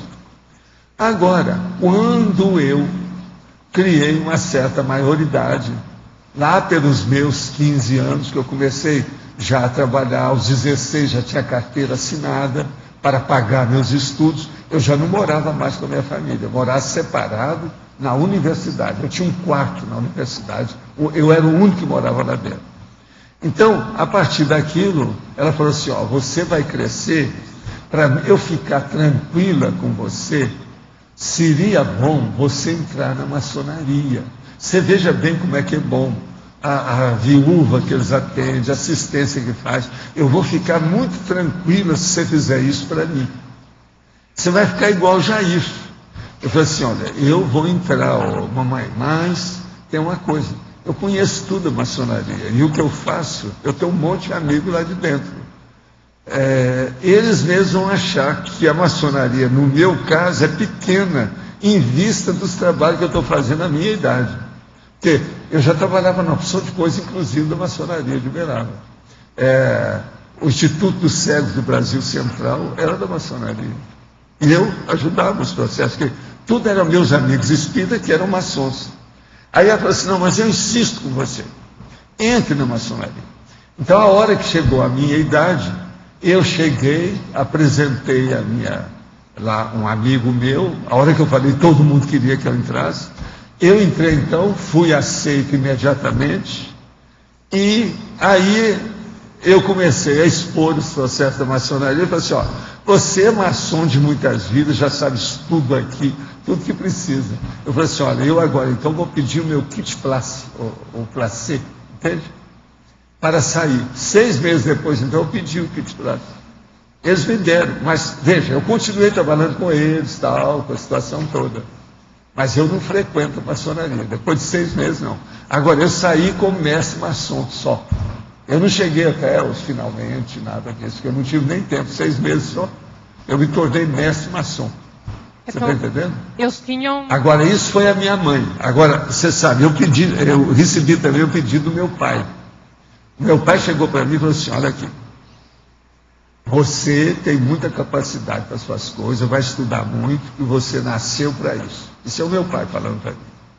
Eu te conheço desde que você nasceu, o seu processo é esse. Agora, seria bom você estudar odontologia. Por quê? A odontologia vai ser o que o professor Mário vai trazer em primeiro lugar lá.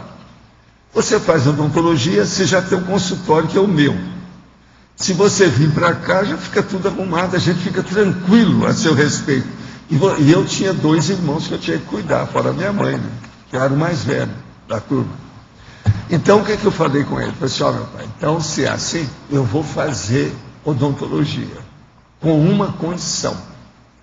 Eu quero fazer medicina. Então eu vou fazer medicina, depois eu vou fazer odontologia, depois vai aparecer medicina, eu vou fazer o curso imediatamente. Aí ele vira para mim e diz assim, só depois de terminar a odontologia. Foi o que eu fiz.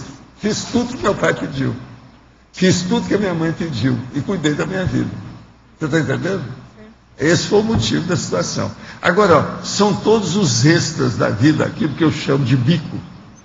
Tem certos bicos que você faz para preencher seu tempo, as condições que você tem na sua vida.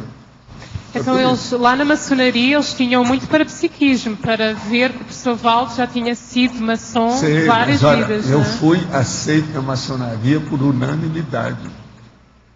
Uma outra coisa séria que houve. A última vez que vieram atrás de mim, foram 3 grandes da maçonaria para me pedir para ver essa loja lá, que era a maior do Brasil, que estava acontecendo muita coisa negativa lá.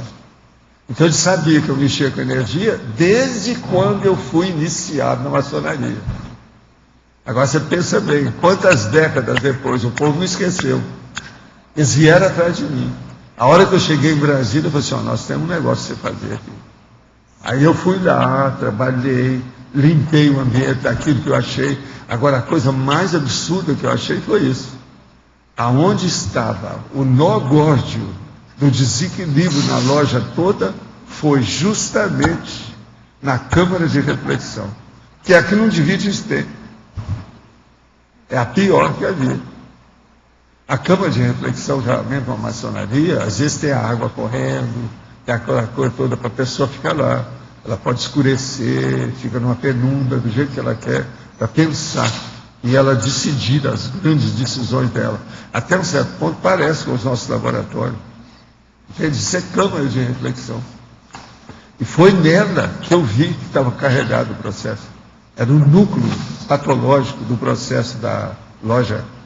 Essa loja era a base para 14 lojas que funcionavam ali. Para não ir a muito lugar, conforme o dia, era uma. Em 2 semanas, as 14 funcionavam lá. Agora, professor, a segunda questão era sobre os banhos energéticos consecutivos, que o professor falou há pouco. Sim. Quando uma pessoa que não tem clarividência, não tem clareaudiência, mas está a fazer um trabalho e tem vários banhos energéticos consecutivos, o que é que ela pode fazer para... Ela deve anotar isso e procurar desenvolver o processo parapsíquico dela. É uma vergonha se ela já recebe um banho de energia e não procurar estudar. Ela está desperdiçando, jogando fora a oportunidade. Ela tem que estudar isso. Agora aqui, em efeitologia, o efeito evolutivo das autorreflexões. Procurar ficar mais recatado, mais solitário em suas autorreflexões é maneira adequada para se predispor a promover uma entrevista com o amparador ou evoluciólogo? Olha, tudo isso pode ser, mas a coisa mais séria é o resultado do trabalho interassistencial na ficha evolutiva da pessoa. Olha bem como é que é isso. Não é só o processo interno, é também a ação que é feita externamente. Em relação aos que se formam ou se formarem em educação física, podemos ter 2 hipóteses. O militarismo ou algum desequilíbrio com o soma? Caso sim, como atravessar esses gargalos? Não, aí varia muito, pode ter outras hipóteses também, né? Às vezes, por exemplo, a pessoa, ela tem um corpo que precisa de atividade física maior. Às vezes o processo também é do próprio soma. E isso aí é que induz a pessoa a fazer aquilo. E também depende, às vezes, por exemplo, não há um desequilíbrio do soma, há um equilíbrio. Que a pessoa se sente tão energizada, ela é tão forte, que ela tem que fazer algum exercício para se sentir bem. Ela tem que desenvolver aquela energia que ela tem demais. Isso tudo também tem que ser levado em consideração. Como atravessar esses gargalos? Sou formada há 11 anos em educação física e atuo há 16 anos. Já não tenho mais satisfação em trabalhar na área. Entretanto, ainda está sendo o meu ganha-pão. Estou com dificuldade para mudar de área. Quais são as suas dicas? A primeira coisa, continua fazendo sua educação física, mas fazendo um pé de meia. Procure fazer uma poupança, arranje um orientador ou uma pessoa que mostra a você como aplicar o dinheiro e faça um pé de meia. Agora, é bom ter um consultor econômico-financeiro nesse caso. Mas continua. Se você precisa de viver por aí, vê o que você faz. Agora, a hora que você tiver um pé de meia, você muda a atividade, caminha para outro ambiente, faça outra coisa diferente. Isso tudo pode te ajudar. Mas agora, a primeira coisa que a gente recomenda num caso desse é a pessoa arranjar um pé de meia. Se você, nesses anos todos, não pensou nisso, precisa de pensar nisso agora. Como tem dificuldade de mudar de ocupação, de profissão, faça enquanto você pode, ver o que você pode fazer nesse sentido. Para depois, então, mudar, né, o caminho, o ambiente, as coisas. Então, os nossos comerciais, por favor. Obrigada.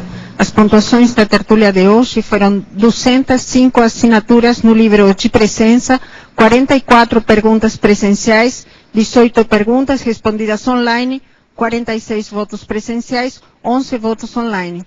Hoje vamos ter 2 recados, Loge, balanço existencial, e Flávio, heterocrítica do pré-livro conscienciológico. E antes o Eduardo vai falar sobre os amigos da enciclopédia. Pessoal, boa tarde a todos. Nós hoje gostaríamos de entregar aqui oficialmente o Kindle para a sorteada Luimara Schmidt. Pode entregar aqui, pode entregar. Parabéns.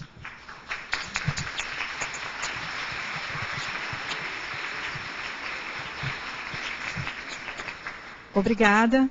Eu quero agradecer à equipe dos Amigos da Enciclopédia por esses incentivos que eles nos dão para que nós possamos participar de algo que, em essência, faz parte da nossa própria PROEX e do revezamento grupal, que é colaborar com a Enciclopédia da Conscienciologia.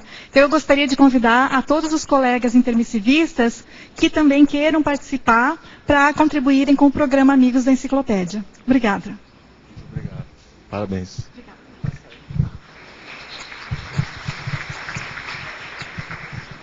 Então, nós queremos dar uma mensagem para o pessoal que está na Cognópolis neste final de semana, nessa época de férias, e que quiser e pode, né, ser amigo da Enciclopédia, que nos procure, o Eduardo, eu, a Eliana, o Emanuel, a equipe dos Amigos da Enciclopédia, para fazer a adesão ao programa. Nós estamos à disposição para atendê-los aqui. Obrigado.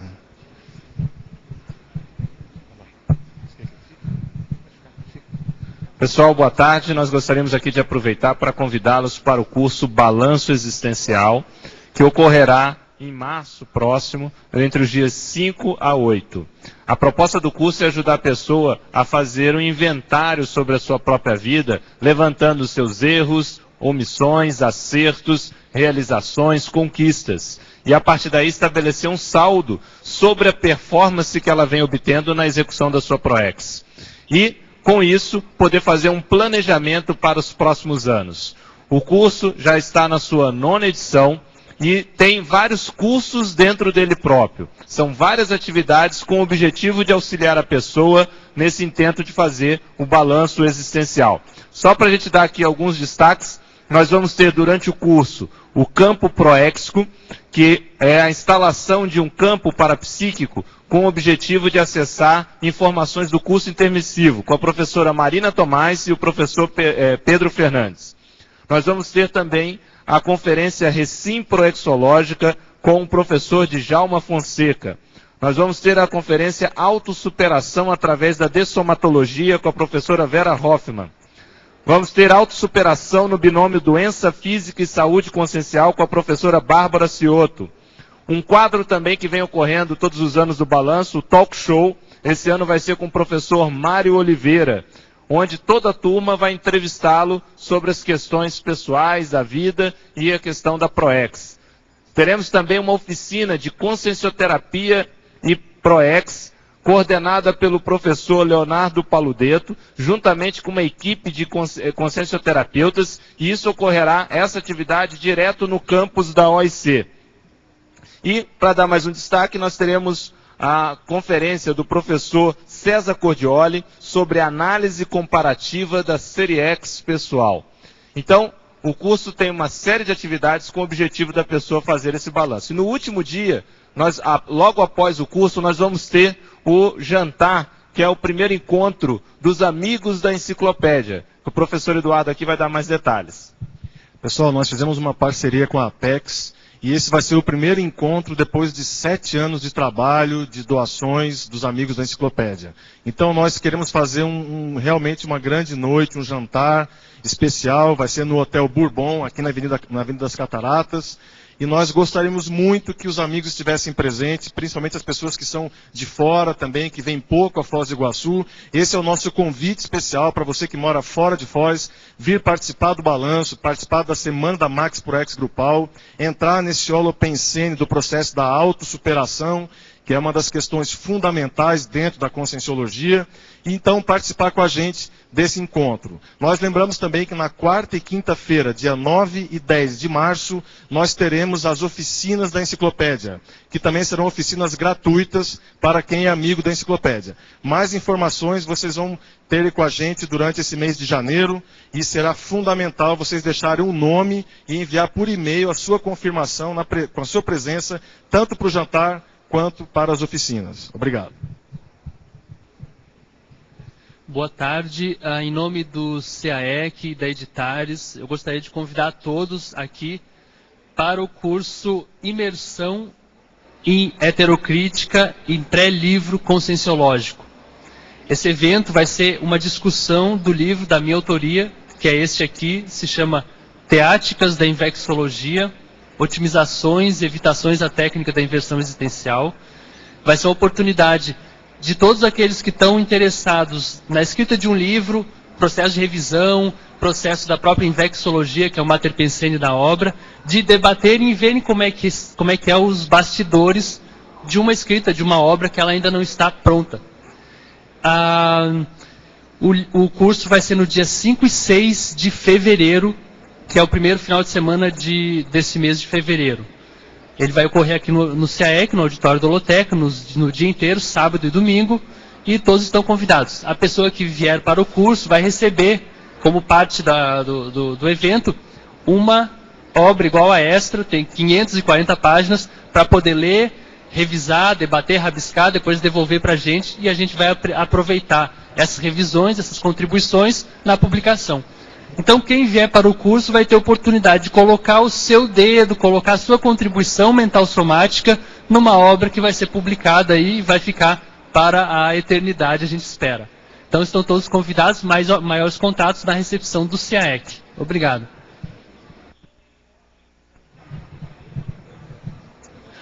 O verbete eleito para amanhã é Neoconquista, especialidade Autoevoluciologia. Obrigada e boa tarde a todos.